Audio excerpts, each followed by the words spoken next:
Uh, Hello everyone, welcome back to Romy Ozzy. Ya, video kali ini kita akan belajar bersama mengenai Accurate Online ya, Accurate Online.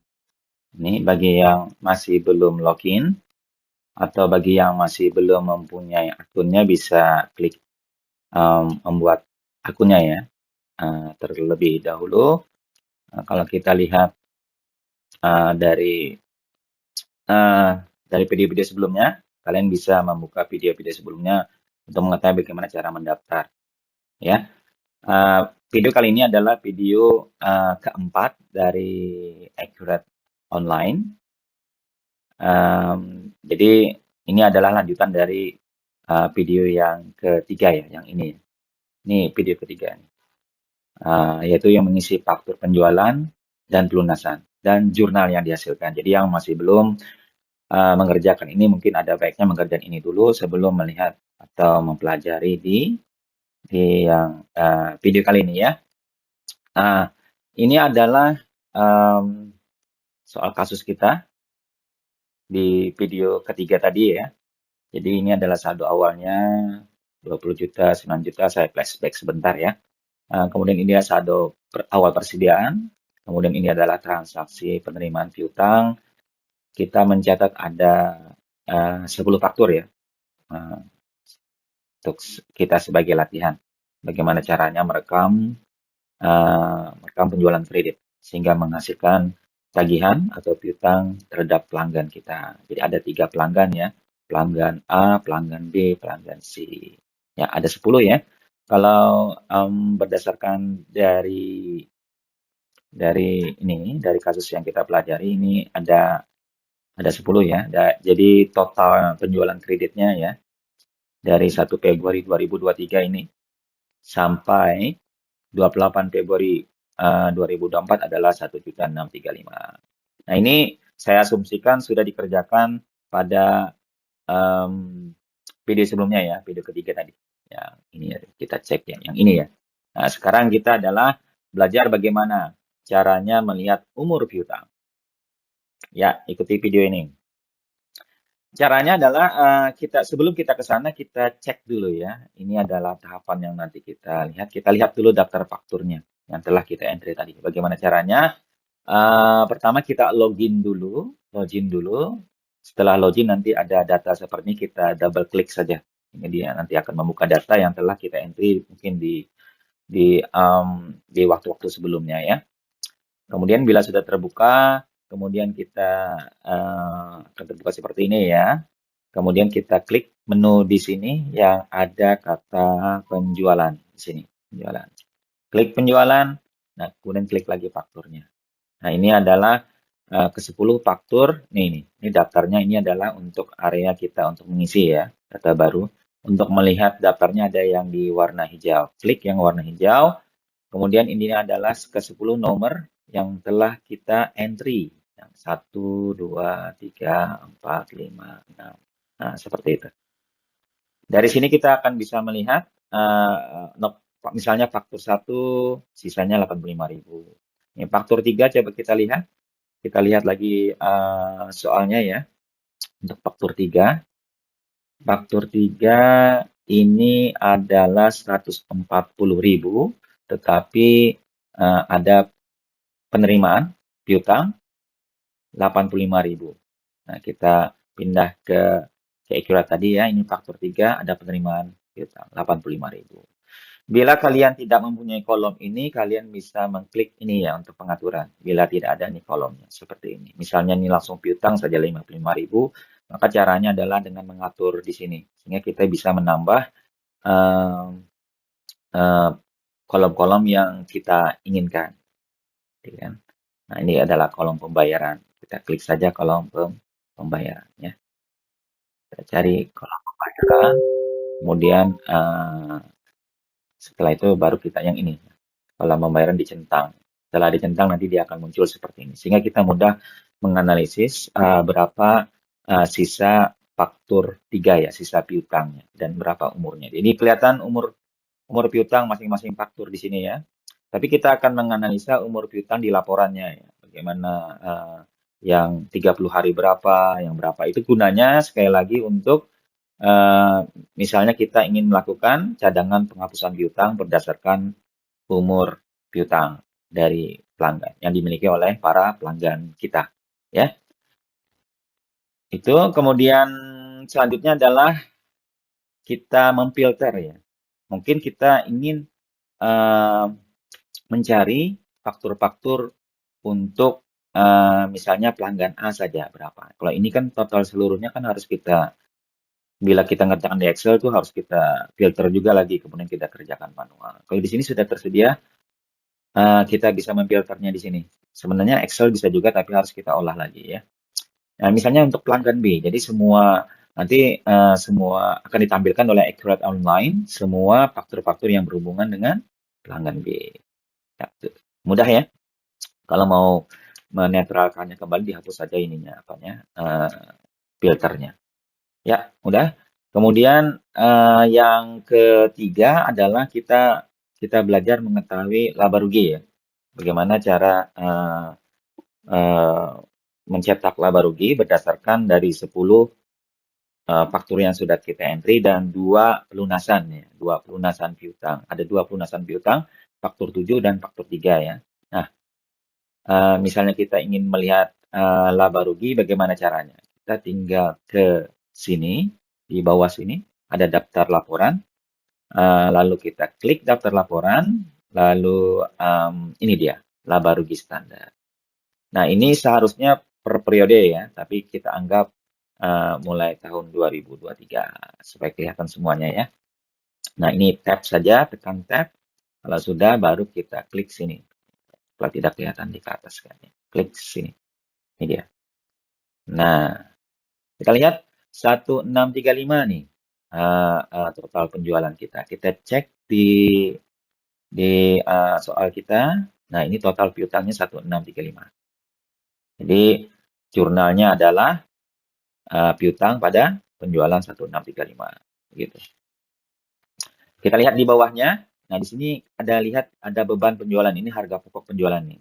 Ini dihitung dari metode rata-rata dari persediaan. Jadi berapa persediaan kita beli, kemudian digabungkan antara barang A, barang B, barang C, kemudian digabungkan di seluruh pembelian dari barang A, barang B, barang C, kemudian dirata-ratakan. Itu nanti ada di pelajaran metode penentuan harga pokok persediaan ya. Itu ada 3 metode itu. Ada first in, first out, FIFO ya, FIFO.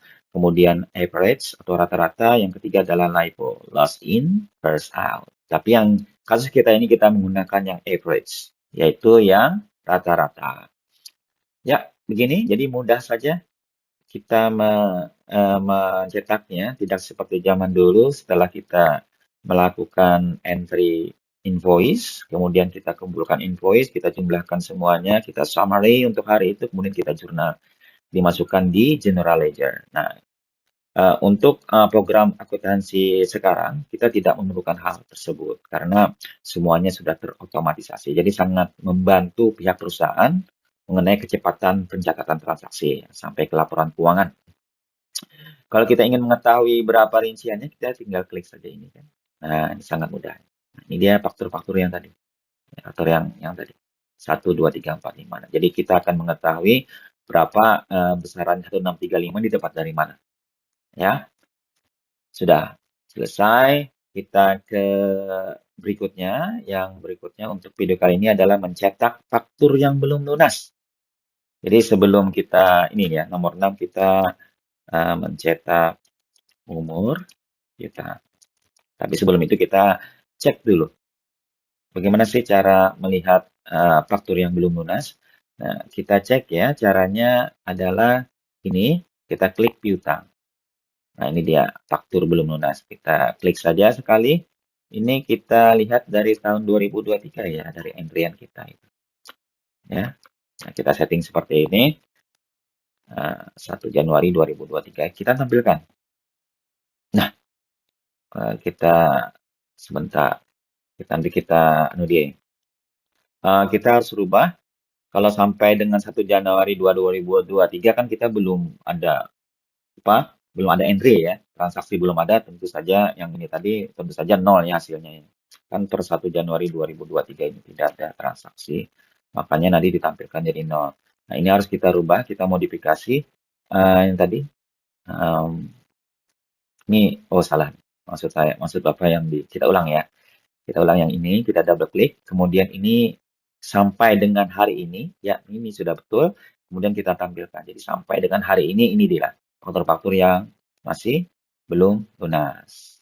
Jadi ada totalnya di 1635 ya, total piutang dari faktur 1 dengan faktur 2. Ini sudah dibagi nih berdasarkan pelanggan, jadi sangat mudah dan juga rapi nih jatuh temponya, ini tanggalnya yang dilakukan. Jadi totalnya adalah 1635, sedangkan piutang adalah 1465. Nah, ini mungkin ada pembayaran kan, karena kalau menurut kita cek di soal kita yang ini ya, kita cek ke sini. Nah, ini ada pembayaran dua ya, ada faktur 7 dan faktur 3. Sehingga makanya ada nih ya selisih tadi. Ini selisih karena ada pembayaran sebelumnya. Sebenarnya kalau kita ingin melihat pembayaran ya, kenapa jadi ini kita bisa memodifikasi laporan juga. Caranya ya kita cari di pembayaran di sini. Ini kalau kita ke bawah ya, nah ini dia pembayaran. Kita klik saja pembayarannya, lalu kita klik OK di sini. Nah, ini kan lebih mudah kita menganalisisnya. Jadi faktur 7 sebenarnya pada saat terjadinya piutang ada 140.000, tapi sudah ada terjadinya pembayaran 85.000 sehingga berkurang. Sehingga saldo piutang untuk faktur 7 adalah 55.000, sedangkan totalnya adalah 600.000 untuk pelanggan B. Jadi begitu. Jadi sangat mudah untuk mengelola piutang untuk dengan menggunakannya adanya software seperti ini ya. Sekali lagi ini kita belajar video, kebetulan kita belajar Accurate Online. Sekali lagi setiap software nanti punya fitur-fitur. Makanya pada saat kita melakukan pembelian mungkin kita harus mengetahui dulu fitur-fitur dari masing-masing software ya. Jahir Accounting misalnya seperti apa, Accurate Accounting seperti apa, MyOB, My Own Business seperti apa, seperti itu. Mungkin saja nanti pada saat kalian bekerja di perusahaan, mungkin saja perusahaan menggunakan Tailor ya, Tailor software. Tailor itu artinya software yang dibuat oleh mereka sendiri. Itu sama saja sehingga tinggal kita cek saja apakah mereka mempunyai fitur yang ini atau tidak. Seperti itu. Jadi sebenarnya hampir sama, cuma mungkin ada sedikit ini laporannya di mana, ini bagaimana men-settingnya, itu perbedaannya di sana. Mungkin saja nanti ada beberapa sama seperti kita beli handphone kan ada beberapa fitur yang di sini ada, di Accurate Online ada, di JHR Online tidak ada, di JHR Accounting mungkin tidak ada. Seperti itu. Oke, kita ke sini lagi. Setelah kita mengetahui caranya adalah, oh ini dia. Kita ingin tahu nih, berapa apa saja faktur yang belum lunas per pelanggan. Sebenarnya dari laporan ini sudah kelihatan ya yang belum lunas. Ini kan belum lunas adanya terjadinya piutang seperti ini. Tapi sebenarnya ini ada juga nih laporan per pelanggan nih untuk melihat. Jadi per hari ini ya, per sampai tanggal ini berapa sih? Nah, ini kelihatannya kan. Per pelanggan totalnya 255 seperti itu. Ini yang belum lunas ya. Nah, sudah, itu mudah saja. Terakhir adalah ini adalah tujuan kita ya dari video ini adalah mencetak umur piutang. Umur piutang sekali lagi ditujukan untuk apa? Untuk mengetahui berapa lama faktur itu telah terjadi, sudah berapa hari itu pelanggan kita tidak bayar. Yang kedua adalah seperti SAK ya telah menyarankan bahwa untuk mensajikan piutang itu harus disajikan sebesar angka atau nilai rupiah yang bisa ditagih. Nah, berarti kita harus mengurangi piutang kita dikurangi dengan piutang-piutang yang belum bisa ditagih. Salah satu metodenya adalah dengan cara umur piutang. Dengan cara mengetahui umur piutang, artinya semakin besar atau semakin tua umur dari faktur tersebut, artinya ada kemungkinan semakin besar kemungkinan untuk tidak lunas. Nah, itu kita lakukan cadangan. Nah, di Accurate Online, dia menyediakan caranya.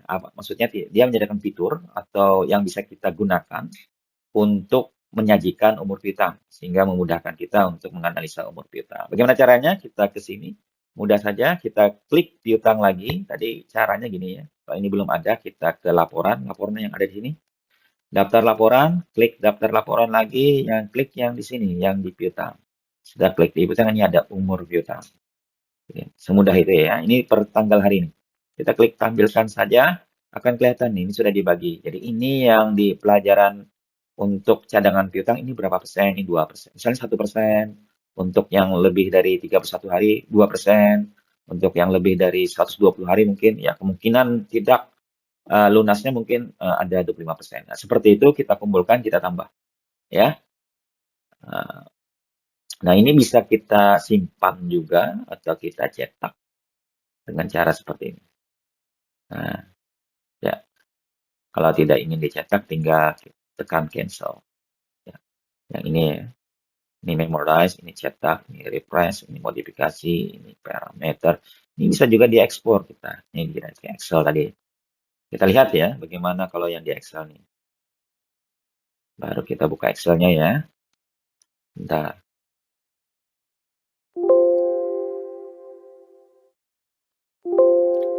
Ya, kalau sudah kita download, lalu kita open, ini bisa kita enable editing. Nah, inilah yang bisa kita kolom ini yang bisa kita modifikasi ya. Sehingga misalnya saja untuk kolom ini adalah berapa persen ya, gitu. Kita bisa modifikasi ulang ya, seperti ini. Jadi akan memudahkan kita untuk melakukan analisa kita, sehingga berapa yang harus kita cadangkan untuk pada saat kita ingin menutup atau melakukan pada saat kita berada di akhir periode akuntansi. Oke, kita kembali ke sini. Itu adalah oke. Dari laporan ini kita bisa mengetahui bahwa itu dengan menggunakan software ya, software seperti Akurat Online itu akan memudahkan kita untuk membuat laporan umur piutang dan juga menganalisanya. Kita mungkin untuk bisa menganalisa lebih lanjut dengan mengekspornya ke file Excel. Dan kemudian kita modifikasi ini, misalnya 130 ini yang umur 30 ini berapa persen, untuk yang lebih dari 31 ini berapa persen, begitu. Ya, saya pikir ini adalah akhir dari video ini. Terima kasih untuk atensinya. Kita see you again in the next video. Bye bye. Assalamualaikum.